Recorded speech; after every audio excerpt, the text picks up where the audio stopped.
Hello and welcome everyone to another episode of BizCast. Today we're at the headquarters of International Free Zone Authority, and along with us is a very special guest, Mr. Jochen Knecht, the CEO of IFZA. Sir, we're delighted to be here with you and to be able to do this podcast. Thank you very much for taking time out and being available for this podcast.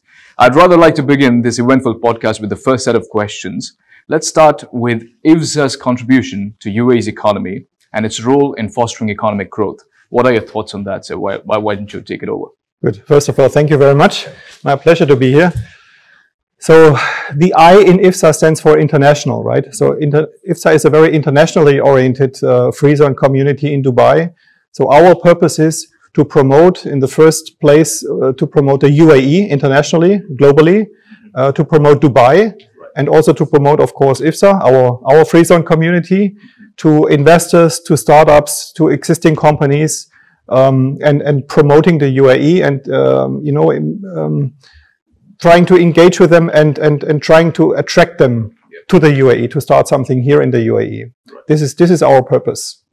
Wonderful. Sir, I would like to begin to the second question. What role does IFZA play in attracting international business, which is the key for UAE's economy? What role do you think IFZA plays in attracting international business and to establish their base and operations in the UAE? We see a lot of startups, a lot of international organizations, even multinational companies moving to the UAE. What role do you think IFZA plays in that? In my opinion, it makes a lot of sense to start a business in the UAE for many reasons. One of the reasons is, of course, the strategic location in Dubai. If you think of European companies, for them, it's really expanding their international presence. And Dubai is a perfect location for that because it's not only about the UAE market, it's not only about the GCC market, it's about Middle East, and even India, Pakistan, is much easier to develop, especially for companies from abroad, from Latin America, from Europe, from Far Asia. So the location of Dubai makes a lot of sense because it's very easy to develop the whole region. So for these companies, they have access to a massive number of clients in the whole region. So Dubai is a perfect location for that. I would say we're on the way in the UAE, especially Dubai, to be a second Singapore. What Singapore is for Far East, Dubai is on the way to be for Middle East and the whole region. And that makes a lot of sense. So, and our role is, of course, to promote the UAE, to attract people coming there, especially companies and possibly startups, but also sister or daughter companies from established businesses, for example, from Europe, who never thought about coming to the UAE because they said, it's far away, we don't know, it might be difficult, there might be risks, we don't know how is life there and all that. And this is exactly our purpose as IFZA, to make it easy for them, to explain them what it means. There is no risk. The opposite is the case. It's a very safe country, not only personally, but also for the legal base is very safe. So there is legal safety for your investment if you invest in a company here. So there is a lot of good reasons to start a business here, and this is our purpose to promote. Wonderful, sir. Absolutely. IFZA is playing a great role in driving the economy as well as establishing businesses. We consider it as one of the best free zones that we have, and we promote that a lot. I'm from one of the corporate advisory team as well from Shuraa. So we do the same thing when we're talking to our clients. I think the most important product or the most important free zone that we discuss or mostly tell our clients about is IFZA mostly. And I'm not saying that because you're sitting in front of me. That's exactly what we do mostly. So that's why we have more IFZA formations, more IFZA companies as compared to any other free zone, because we personally believe the amount of accessibility, the amount of the ease of establishing the business in IFZA as compared to any other free zone in the UAE is immense. It's a chalk and cheese difference. It's one of the finest we have at the moment. I have forgotten the next question, but I would like to ask another question to you. I would want to know, what are your thoughts? Where do you see UAE's economy growing in the next 5 years? Considering how business setup itself as an industry exists for probably, I think this is the only country which has business incorporation as an industry. How do you think in the next 5 years, what would it be for the UAE's economy, considering the landscape of business incorporation? I'm not sure if that makes sense to you, but it makes sense. It makes a lot of sense. Thank you very much. It's a good question. if you see the big picture, I mean, the UAE is a very young country. It's a little bit more than 50 years old only. Right. It started all with oil. Then, of course, tourism plays a major role. Construction plays a major role.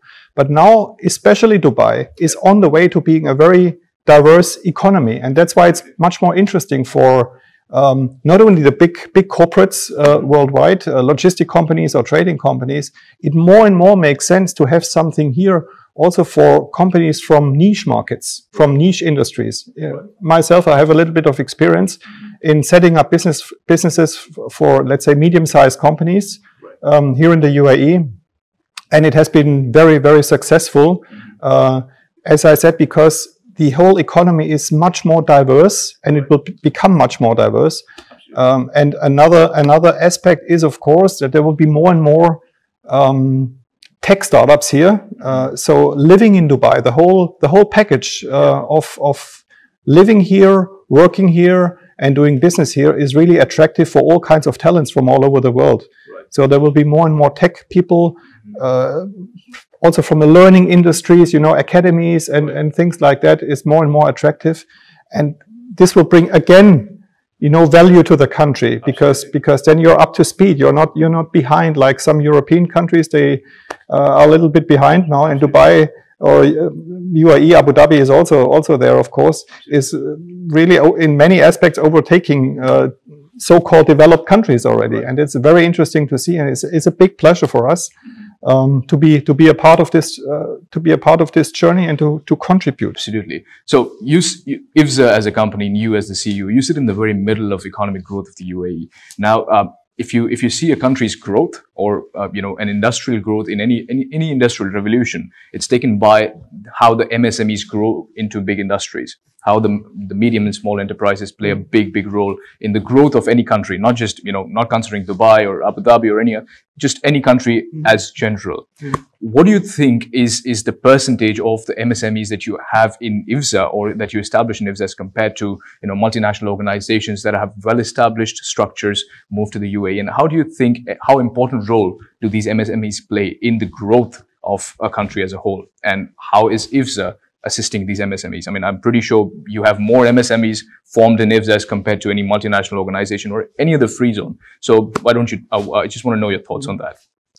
Even in developed countries, so-called developed countries, these small and medium companies play the major role. Without them, of course, I mean, because they are working with the bigger corporations. So without them, it would be nothing would happen.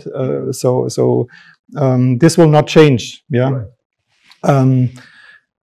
What we are doing, we are especially, I think, beneficial for small and medium-sized enterprises because of our ecosystem, what we call the IFZA ecosystem.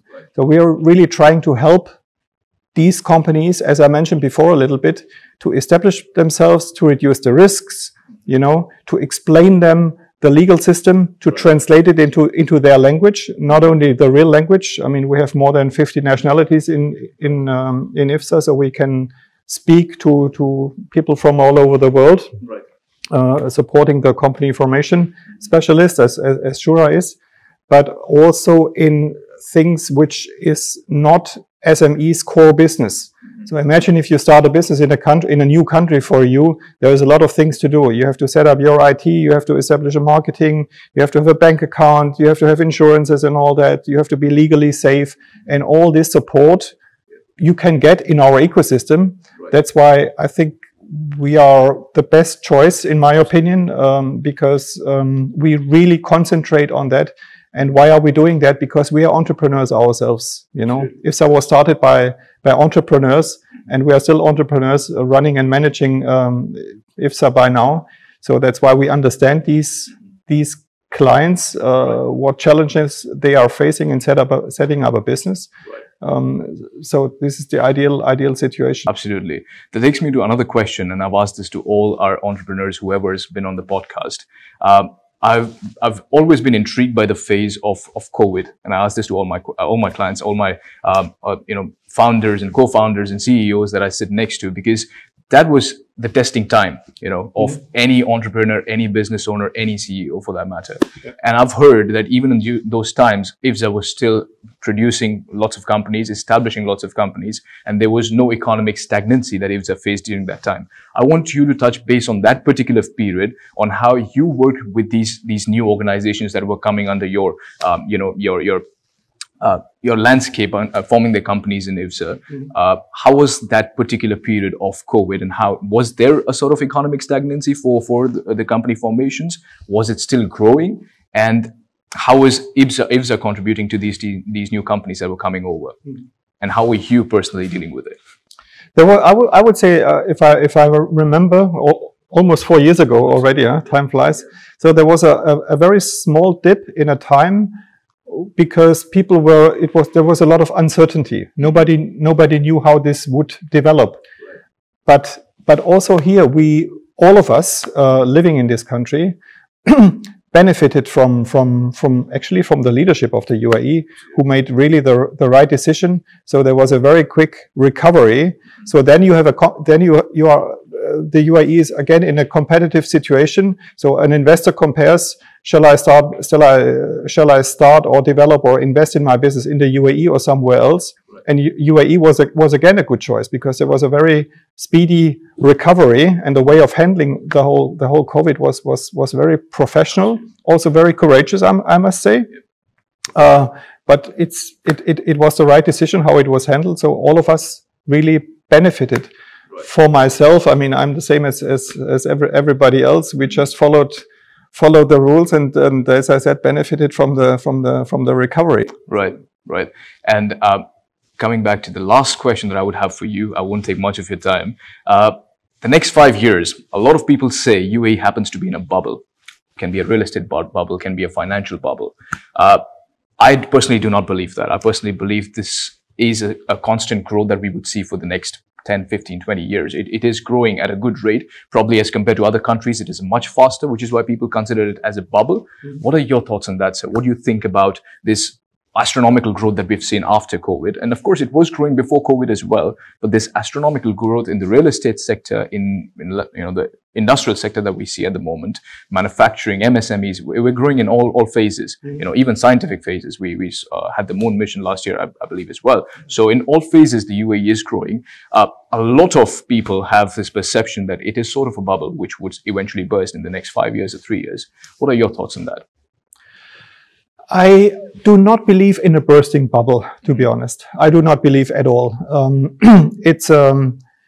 It's a healthy growth. And coming back to what I said at the beginning, I think the more diverse the economy is, you do not depend on simply oil business or construction or tourism. It's much more diverse. So the economy is much more stable. And another thing is, if you see, okay, now people say about real estate prices growing rapidly, but internationally to comparable locations, for example, again, Singapore, we are still in a very healthy position. And